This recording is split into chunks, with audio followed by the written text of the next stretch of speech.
제자들이 떡 가져오기를 잊었음에 배에 떡 하나밖에 한 개밖에 그들에게 없더라. 예수께서 경고하여 이르시되 삼가 바리새인들의 누룩과 헤롯의 누룩을 주의하라 하시니 제자들이 서로 수군거리거늘 이는 우리에게 떡이 없음이로다 하거늘 예수께서 아시고 이르시되 너희가 어찌 떡이 없음으로 수군거리느냐 아직도 알지 못하며 깨닫지 못하느냐 너희 마음이 둔하냐 너희가 눈이 있어도 보지 못하며 귀가 있어도 듣지 못하느냐 또 기억하지 못하느냐 내가 떡 5개를 5,000명에게 떼어줄 때에 조각 몇 바구니를 거두었더냐 이르되 12이니이다 또 7개를 4,000명에게 떼어줄 때에 조각 몇 광주리를 거두었더냐 이르되 7이니이다 이르시되 아직도 깨닫지 못하느냐 하시니라. 아멘. 오늘 이 밤에 여러분 너무 잘 나오셨습니다. 제가 금요일마다 저녁 때가 되면 제 마음에 오늘은 누가 나오실까? 오늘은 누가 이렇게 나오셔서 간절히 기도하실까? 너무너무 궁금합니다. 여러분 그런데 이 자리를 사모하여 나오시는 분들 예수의 이름으로 축복합니다. 여러분 하나님의 말씀을 붙잡고 기도하는 그 기도에 힘이 있습니다. 왜냐하면 하나님의 말씀은 말씀하신 분이 이루십니다. 그리고 십자가의 보혈 의지하여 기도하는 기도에 능력이 있습니다. 그것은 우리를 구원케 하시는 능력이고 우리를 치유케 하시는 능력이고 결코 정죄함이 없도록 우리의 삶을 자유케 하시는 능력입니다. 아마 목사님 매주 기도하는데 회복이 없네요. 여러분 기도하시길 바랍니다. 믿음으로 취하여서 하나님의 하심을 붙잡으시길 바랍니다. 여러분 하나님께서는 분명히 치유하시고 회복시키시는 분이십니다. 여러분 우리가 오늘 이제 하나님 말씀 의지하여 하나님 주시는 마음을 나눌 텐데 여러분은 영적으로 건강한 삶을 누리고 계십니까? 아멘 하시는 분 정말 축복합니다. 많은 경우가 우리의 영적인 건강을 착각하고 오해하며 살 때가 있습니다. 그것은 뭐냐 하면 내가 건강한 공동체에 속해 있으면 나도 믿음 안에 건강한 사람인 줄 알고 착각하며 살 때가 있습니다. 건강한 묘화교회에 내가 속해 있다. 참 귀한 것이죠. 그러나 나는 정말 주님 앞에 영적으로 건강한 것인가 점검해야 합니다. 안 그러면 여러분 착각하고 오해 가운데 살다가 하나님 앞에 마지막 때에 서게 될 때 정말 민망한 일 겪게 될지도 모르는 거죠. 민망한 일 정도면 괜찮은데 너는 가야 할 때가 여기가 아니란다. 이런 이야기 듣게 되면 우리의 영이 너무나 당황하게 되는 거죠. 여러분 우리가 이 땅에서의 삶 마무리하고 주의 나라 갈 때 여러분 믿음 좋은 친구 이름 대고 하나님 나라 갑니까? 아닙니다. 여러분 하나님 앞에 홀로 서게 됩니다.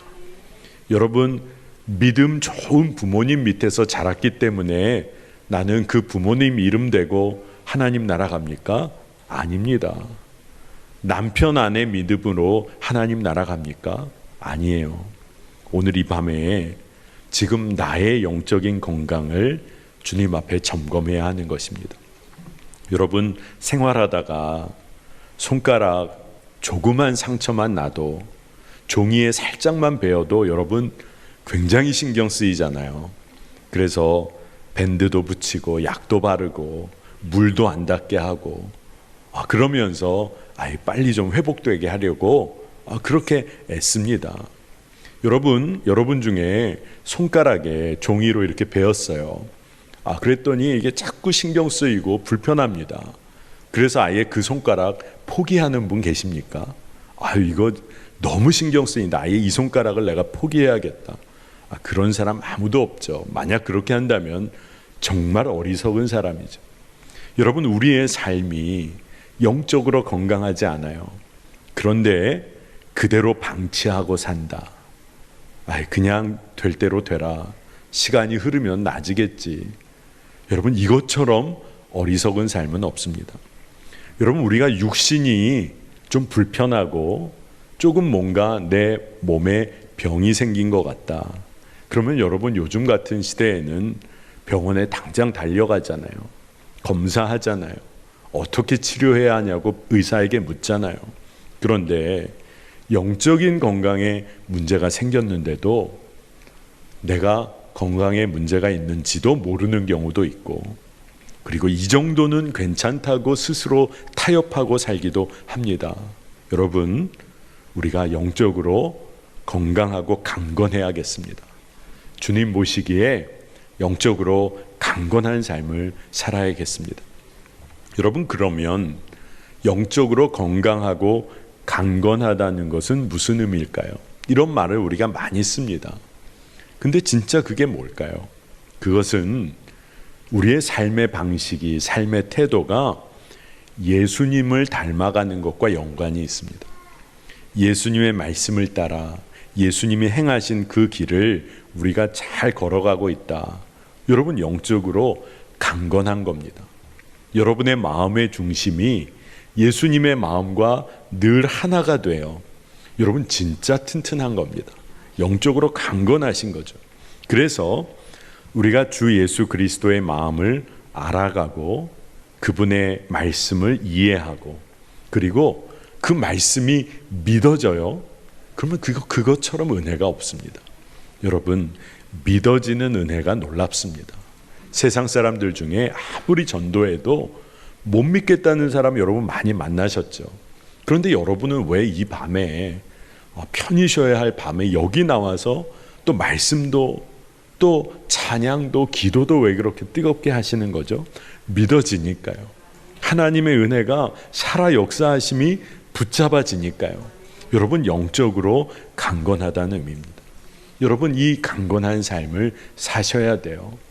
여러분, 정말 이 땅에서 살 때 영적으로 흔들리다가 겨우겨우 하나님 앞에 서는 삶이 아니라 영적으로 강건하여서 좁은 길, 생명의 길 담대하게 걷는 삶 되시기를 축복합니다.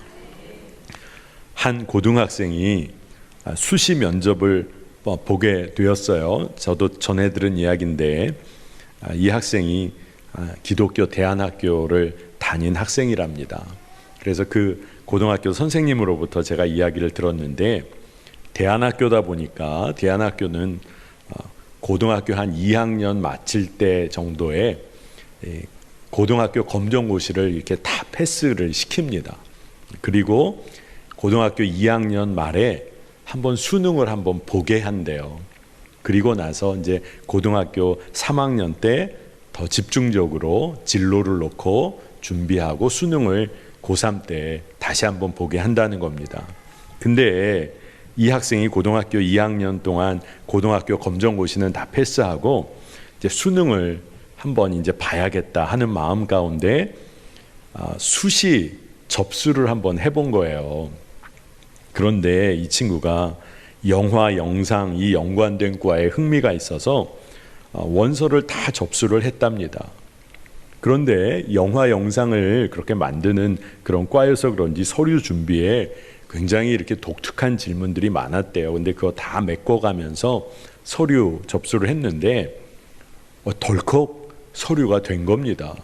그래서 수시 면접까지 이제 할 수가 있게 된 거예요. 그래서 이 친구의 마음에 내가 시험을 좀만 이렇게 잘 하고 좀만 하면 내가 대학을 갈 수도 있겠는데 뭐 이런 마음이 좀 있었대요. 그래서 약간 욕심도 났답니다. 그래서 면접을 갔는데 면접 중에 한 질문이 영화 만드는 사람이 특정 종교에 치우쳐 있으면 어떻게 하겠느냐 이런 질문을 하더래요. 이 친구가 기독교인인 이 대안학교 출신인 것 때문에 그랬는지 영화 만드는 사람이 너무 종교적인 성향 색채를 띠면 좀 안 되지 않겠냐 뭐 이런 질문을 막 물어봤다는 겁니다.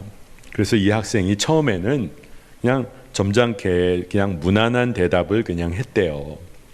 그랬더니 면접관이 또 집요하게 계속 그런 질문들을 계속 해왔다는 겁니다. 그러다가 이 친구가 그냥 마음에 있는 이야기를 다 털어놨다는 거예요. 그냥 소신 있게 자기 믿음대로 다 얘기했다는 겁니다. 그리고 나중에 집에 돌아와서 학교에 와서 선생님에게 선생님, 저는 불합격일 겁니다. 면접관이 계속 물어보는데요. 안 되겠다 싶어서 그냥 제 생각, 제 소신대로 다 말하고 왔습니다. 근데요, 이 친구가 합격이 됐다는 거예요. 근데 여러분, 합격, 불합격 문제를 말하려고 하는 건 아닙니다. 여러분, 면접 보신 적 있으세요? 면접? 어떤 면접이든지 떨립니다. 그쵸? 누가 갑자기 물어보면요, 막 말 혼나올 때도 있고요. 마음에도 없는 말 할 수도 있죠.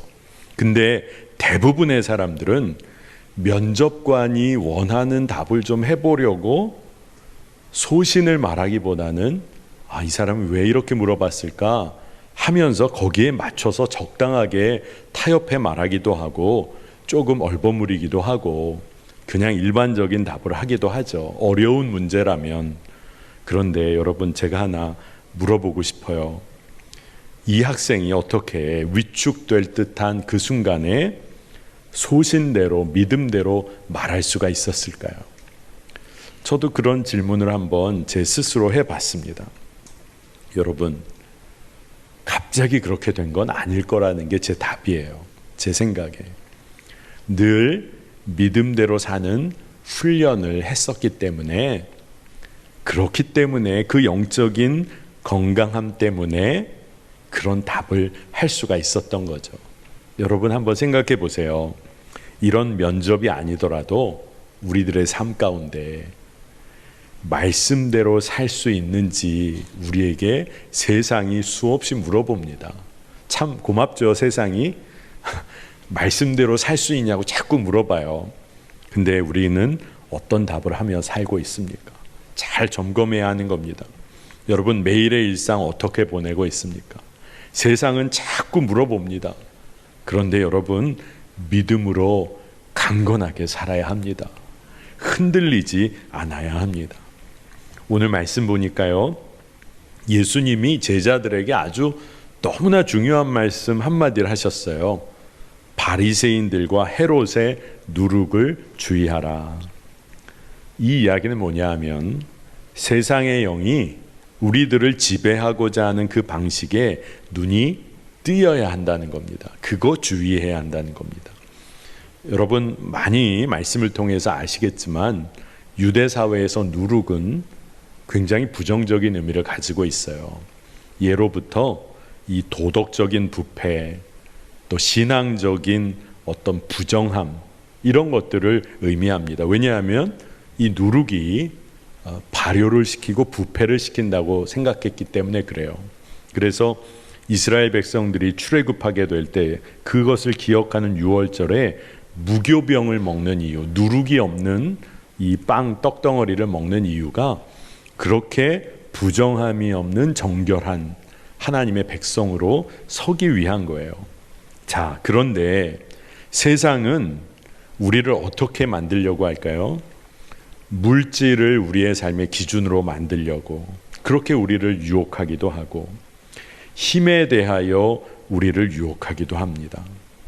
그리고 우리가 할 수 없는 일, 나는 할 수 있어, 이런 마음 심어주면서 교만의 마음을 품게도 하고, 우리가 하나님의 은혜와 사랑으로 만족하며 사는 하나님의 자녀여야 하는데 하나님의 은혜와 사랑이 부족하다는 그런 마음을 품게 만들어요.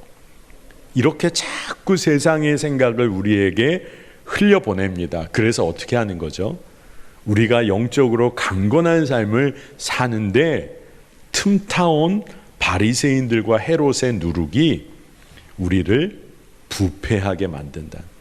우리의 신앙이 부패되도록 만든다는 겁니다.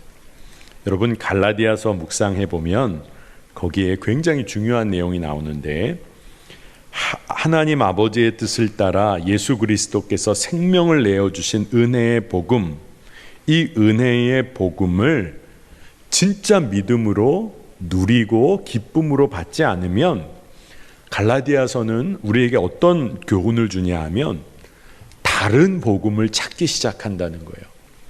그냥 쉽게 말하면 복음으로 만족이 안 된다는 거예요. 예수 그리스도의 십자가 복음으로 부족하다는 생각이 들게 만드는 거. 그러니까 예수 그리스도의 십자가 복음을 조금 변형시켜 놓고 뭘 갖다 좀 더 붙여 놓고 그리고 그것으로 안 된다는 마음을 심어줘서 뭘 더 열심히 해야 된다고 자꾸 이야기하고 다 이단들이 그렇게 생기는 거예요.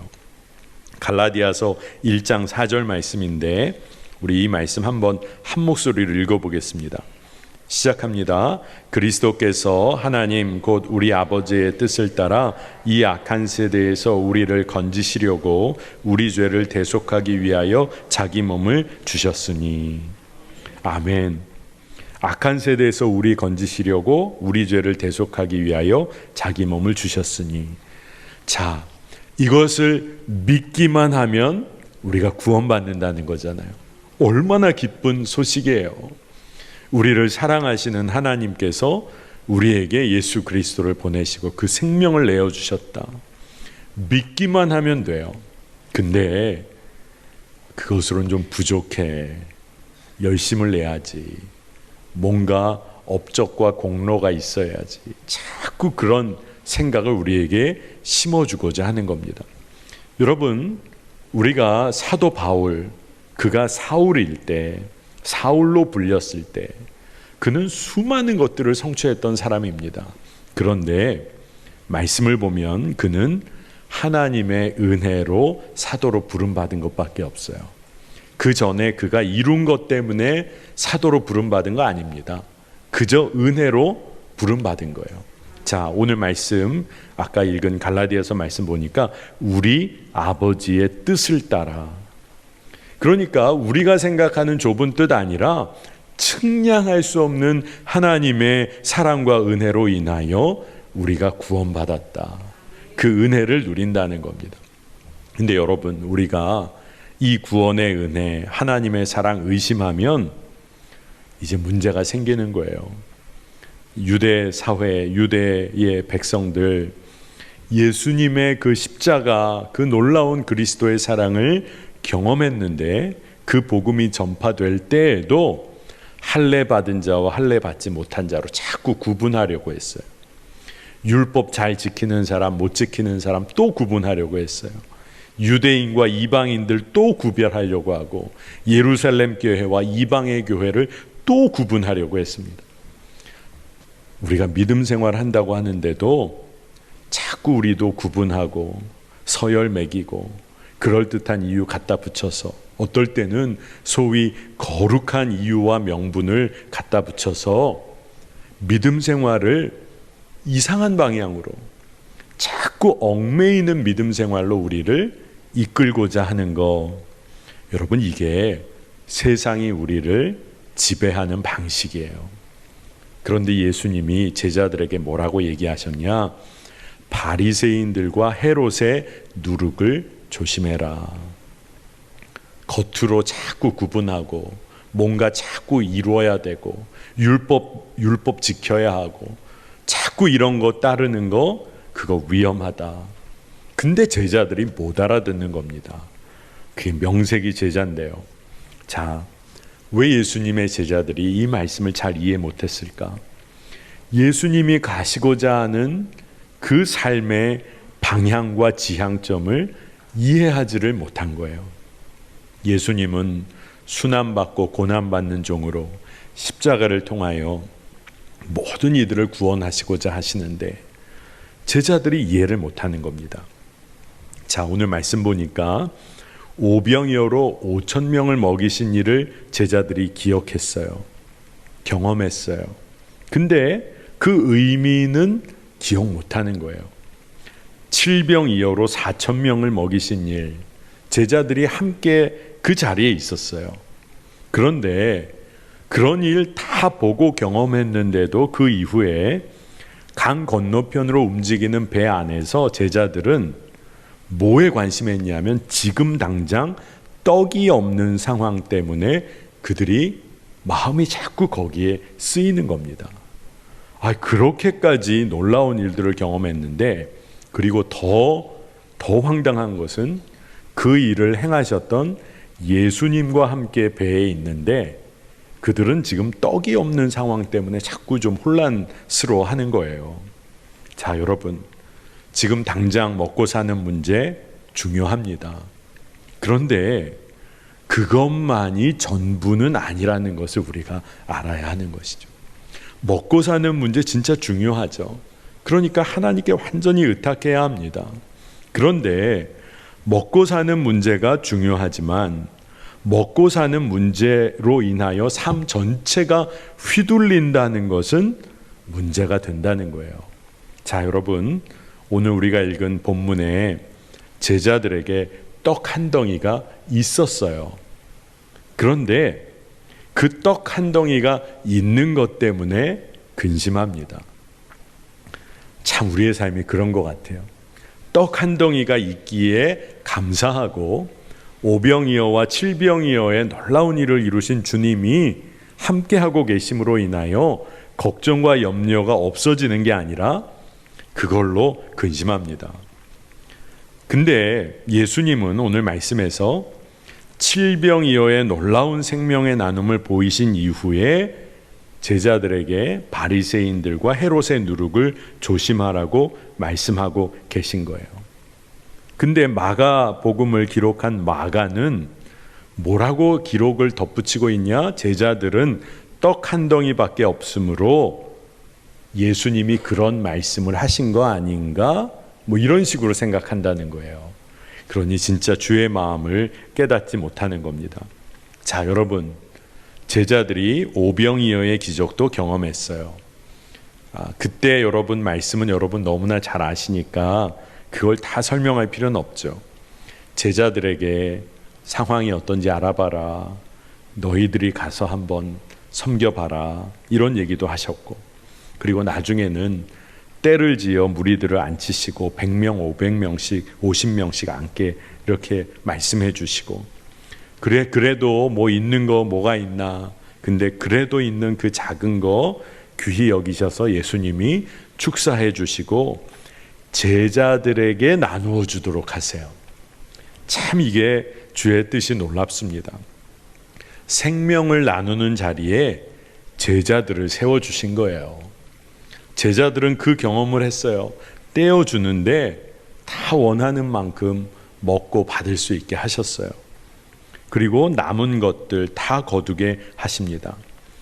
여러분, 이 일이 굉장히 중요한 사건인데 예수님께서 제자들에게 하나님 나라가 어떻게 이 땅에 임하여야 하는지에 대한 총체적인 그림을 실습으로 알려주신 거예요. 예수님의 뜻은 하나님 나라는 이런 거야. 생명을 나누며 사는 거야. 아무리 작은 거라도 나누며 그 생명의 역사를 보게 되는 거야. 그러면서 하나님 나라를 마치 진짜 그림 그려주듯이 제자들이 경험하게 해주신 거예요. 근데 제자들은 그 이후에 그거 완전히 다 놓친 겁니다. 그러니 예수님이 너희들 바리새인들과 헤롯의 누룩 조심해야 돼. 이게 무슨 말일까요? 언제 틈타오는지도 모르게 우리 삶에 들어와서 우리 삶 썩어지게 만들고 우리 무너뜨리는 그런 거 조심해야 돼. 깨어 있어야 돼. 이 이야기를 해주시는 거예요. 오늘 우리가 읽은 마가복음 본문 바로 앞에 바리새인들이 예수님을 사실 비난을 합니다. 그 비난하면서 뭘 그 바리새인들이 구하냐 하면 하늘로부터의 표적을 구해요. 근데 예수님의 마음이 참 아프셨어요. 왜 아프셨을까요? 이 세대가 눈에 보이는 표적만을 구하는 것 때문에, 그럴듯한 성과만을 구하는 것 때문에, 그런 것 때문에 눈에 보이기에 정말로 내세울 것 없으면 귀하고 아름다운 것은 전혀 알아보지 못하는 세대로 인하여 예수님의 마음이 안타까우셨던 거예요. 그 당시에 헤롯은, 여기 보니까 바리새인과 헤롯의 누룩을 주의하라고 했잖아요. 그때 헤롯은 뭐 하고 있었냐? 로마 황제에게 잘 보이고 싶어서 로마 황제의 이름을 따서, 쉽게 말하면 신도시 건축하고 있었어요. 로마 황제의 이름 따서 신도시 건축해서 눈에 보이는 거 화려하게 보여서 자기 인정받고 싶었던 거예요. 근데 예수님은 그런 제자들, 예수님 따른다고 하는 사람들의 속마음을 간파하셔서 바리새인과 헤롯의 누룩 주의해야 돼. 그렇게 말씀을 하신 겁니다. 여러분, 제자들은요, 예수님과 함께 있었는데 어떻게 평가를 받았냐? 너희는 알지도 못하고 깨닫지도 못하고 너희 참 마음이 둔하구나. 이게 예수님이 제자들을 그때 평가하신 이야기예요. 여러분, 우리는 어떤 이야기를 지금 듣게 될까요? 주님이 오늘 우리에게 한 말씀을 하신다면, 야, 너는 진짜 영적으로 강건하고 믿음대로 사는 담대한 자구나, 이런 말을 우리가 들을까요? 아니면 제자들과 마찬가지로 너희는 깨닫지 못하는구나, 너희가 마음이 둔하구나, 어떤 이야기를 듣게 될까요? 오늘 말씀을 보면 진짜 예수님의 제자들이 예수님께 제대로 한 소리 들은 거예요. 너 참 마음이 둔하구나. 예수님의 마음이 얼마나 안타까웠는지를 알 수 있어요. 여러분, 예수님이 바로 옆에 계시고 그 예수님은 제자들에게 알려주시기를 원하는데 세상의 방식대로 생각하고 사고하고 마음은 온통 세상에 빼앗겨 있고 내 귀는, 그 제자들의 귀는 세상의 소리에만 다 열려 있으면 주님의 마음을 알 길이 없는 거예요. 여러분, 일상 가운데 주님의 말씀에 귀를 기울여야 합니다. 여러분의 마음을 주님께 맞춰야 합니다. 그런데 한번 잘 보세요. 예수님의 제자들은요, 아까 말씀드린 대로 5병이어의 기적, 7병이어의 기적 다 보고 경험했습니다. 귀신을 내어 쫓는 권세가 예수님께 있는 것도 다 체험한 사람들이에요. 그런데도 주님의 마음 모르고 있어요.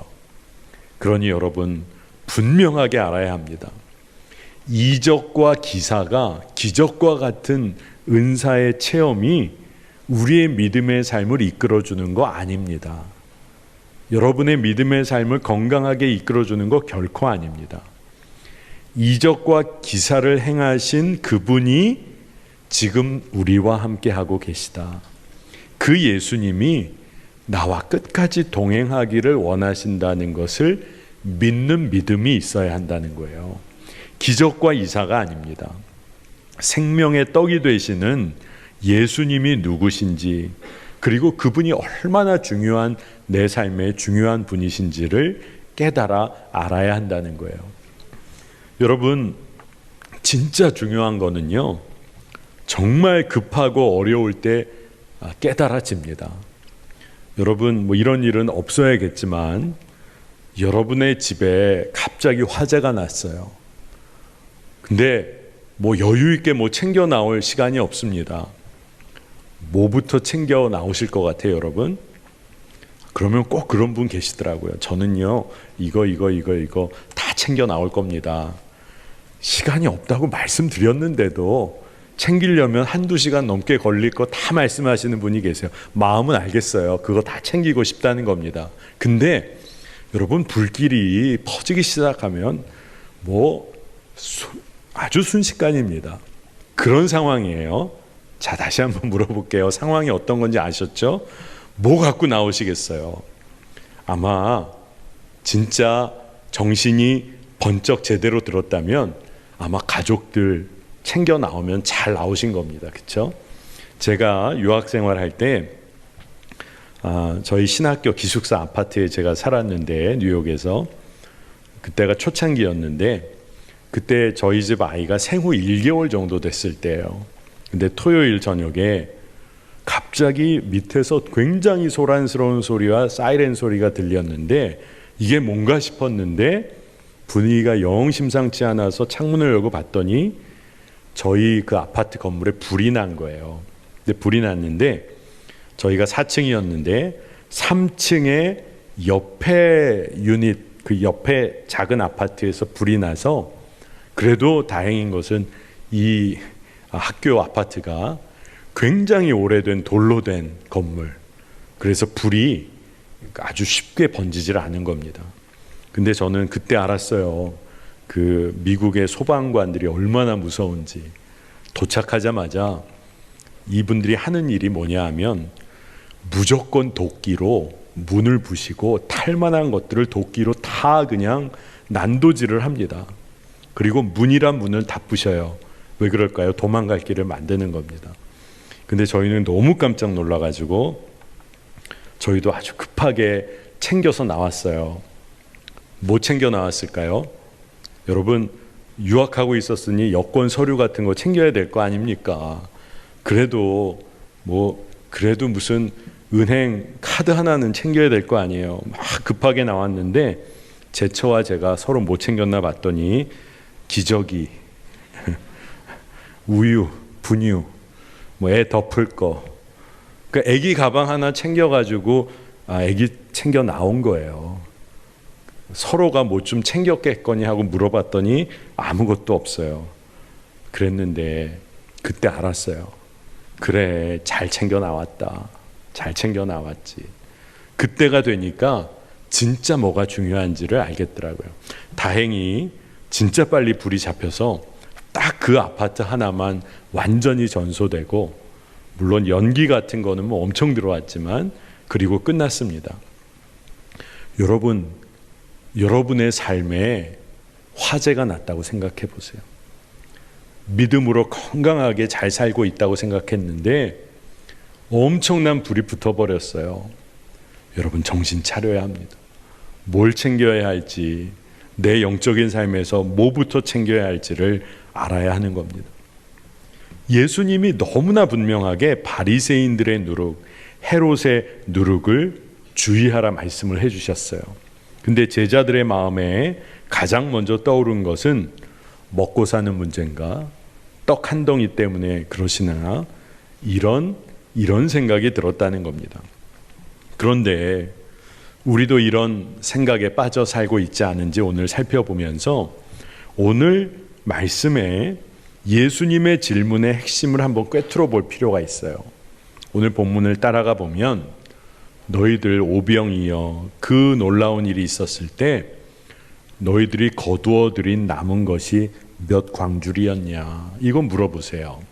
그리고 예수님이 또 7병이여, 이 기적과 같은 일이 일어난 다음에 너희들이 거두어 들인 남은 것이 몇 광주리였냐, 이거를 아주 계속해서 물어보십니다. 왜 물어보실까? 사람들이 이적과 기사에만 집중합니다. 근데 남겨진 것에는 별 관심이 없어요. 근데 예수님은 거기에 대해서 말씀을 하시는 거예요. 모두가 풍성히 먹고 이제는 관심도 없고 버려진 것들. 근데 예수님은 거기에 주목해야 한다는 겁니다. 남은 것들, 남겨진 것들로 인해서 생명을 살리는 일들, 그 남겨진 것들 가지고 주의 일을 감당할 사람이 필요하다고 말씀하시는 거예요. 여러분, 이렇게 한번 생각해 보세요.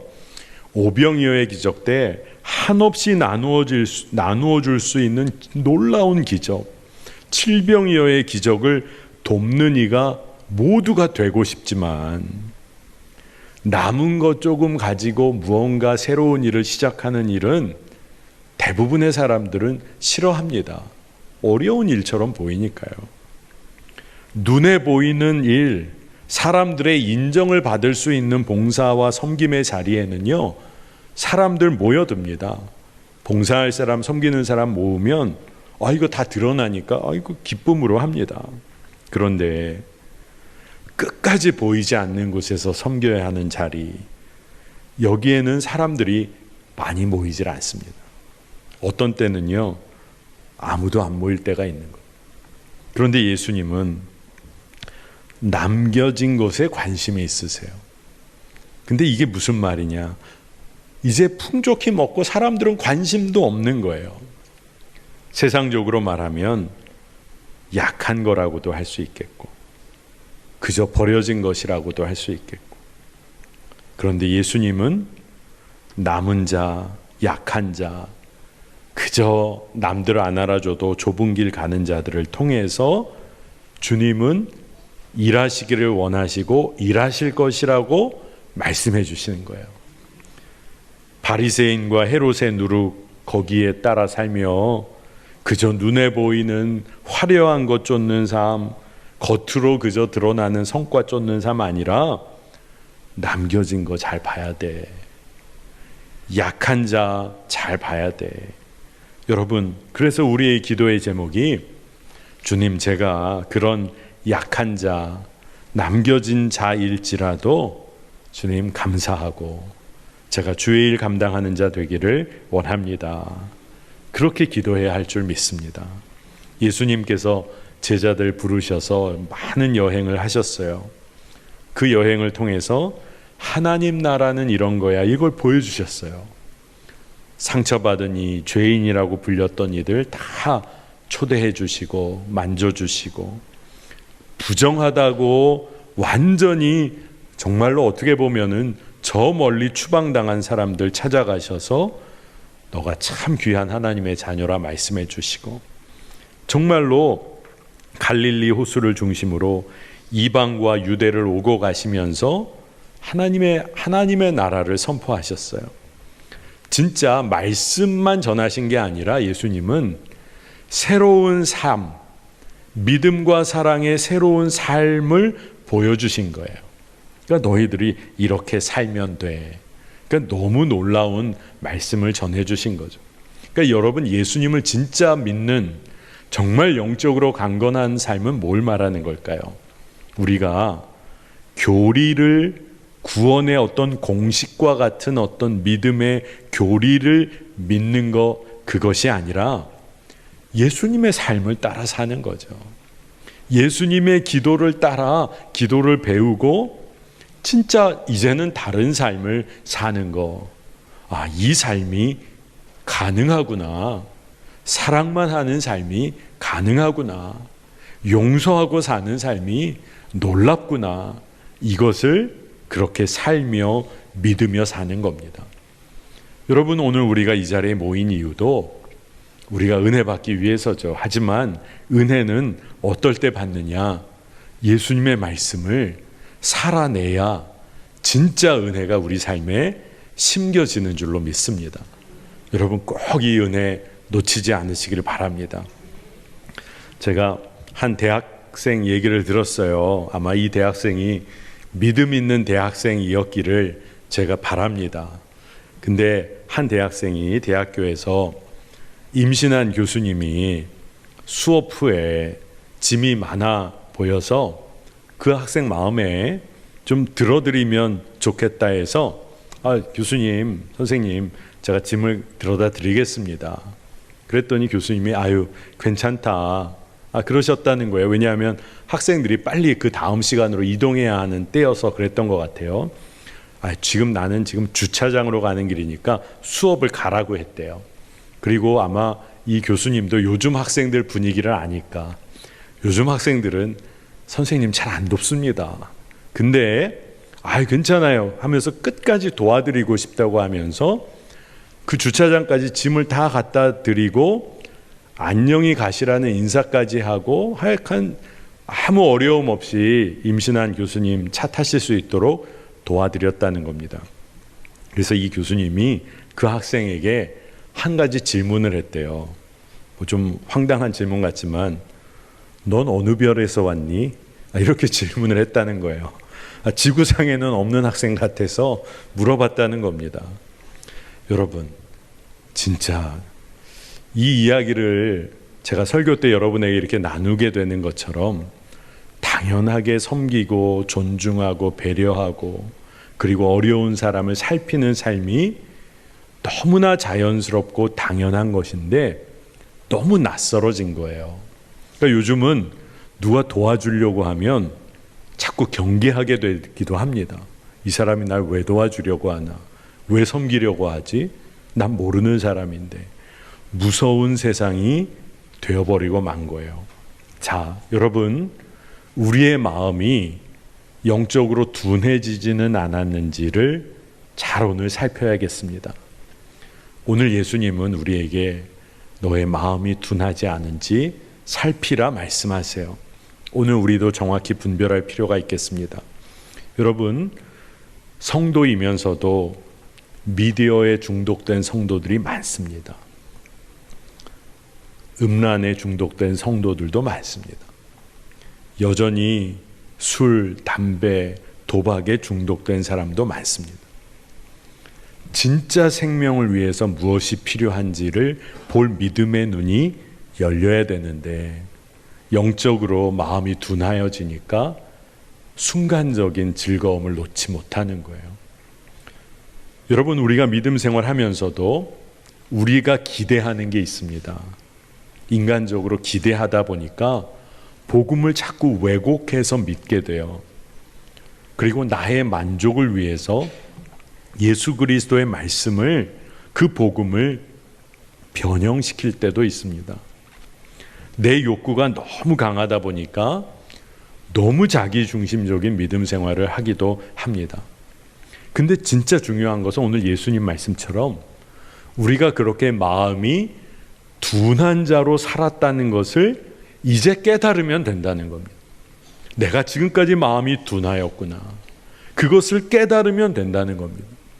믿음의 눈으로 지금까지 내가 세상의 누룩에 휩싸여 살았던 삶을 비판적으로 믿음의 눈으로 볼 수 있는 능력이 생기면 우리는 십자가 붙들고 다시 삽니다. 십자가의 빛에 우리의 삶을 드러내면 삽니다. 어둠 가운데 숨기면, 그리고 우리가 마음이 둔한 채로 그대로 남겨두면 우리는 여전히 무너지지만 예수 그리스도의 십자가 빛 앞에 다 드러내면 복음은 우리를 살려냅니다. 여러분, 오늘 이 믿음 꼭 누리시기를 바랍니다. 우리가 진짜 이 믿음을 누리면 우리는 예수님과 끊임없이 동행하는 그 기쁨을 누리게 됩니다. 그러면 주님 가시는 길이 내가 가는 길이 되는 거예요. 여러분, 그것처럼 행복한 길이 어디 있습니까? 어렵고 힘든 길 같지만 주님이 나와 동행하시면 그게 바로 생명의 길이죠. 여러분, 엉뚱한 길 가지 않으시기를 축복합니다. 오늘 말씀에 이제 바리새인들과 헤롯의 누룩을 경계할 수 있고 그런 영적인 분별력을 가진 제자들, 성도들은요, 이제 변화의 주체가 되는 겁니다. 이제는 예수님께서 천국을 비유하실 때 말씀하셨던 여인의 가루 서말 속의 누룩처럼 이제는 바리새인과 헤롯의 누룩이 아니라 하나님 나라를 증거하는 변화의 주체로 쓰임받게 되는 거예요. 한 알의 밀알이 땅에 떨어져 썩으면 놀라운 열매 맺게 됩니다.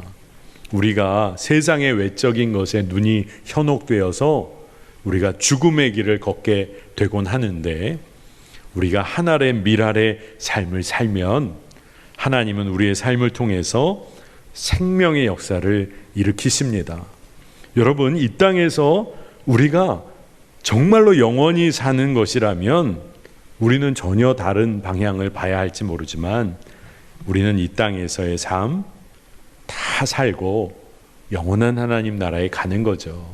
그러니 썩어질 것 쫓아 사는 삶 아니라 이 땅에서 주님이 정말 바라봐야 하는 것, 여기에 초점이 맞춰져야 합니다. 남겨진 것, 거둔 것이 얼마더냐. 세상에서 잊혀져 가고 있는 존재들, 아파하고 상처받는 자들, 버려지고 무가치하다고 여겨지는 존재들, 예수님은 그들을 통해 일하시기 원하신다고 알려주시는 거예요. 눈에 보이는 것 쫓아 살지 말아라. 아무리 연약해 보이고 남겨져 버려진 것 같더라도 나는 그것을 통하여 생명의 역사를 일으킨다. 그거 오늘 말씀해 주시는 겁니다. 자, 여러분, 우리가 살 때 이 땅에서 남겨진 것처럼, 버려진 것처럼, 아무것도 아닌 것처럼 여겨질 때가 있어요. 근데 여러분, 우리가 주님 안에 있다면 그것은 아무 문제가 되지 않습니다. 우리가 주님을 붙잡으면 우리의 연약함 가운데 주님은 우리의 강함이 되시고 우리를 통해 생명의 역사를 이루시는 줄 믿습니다.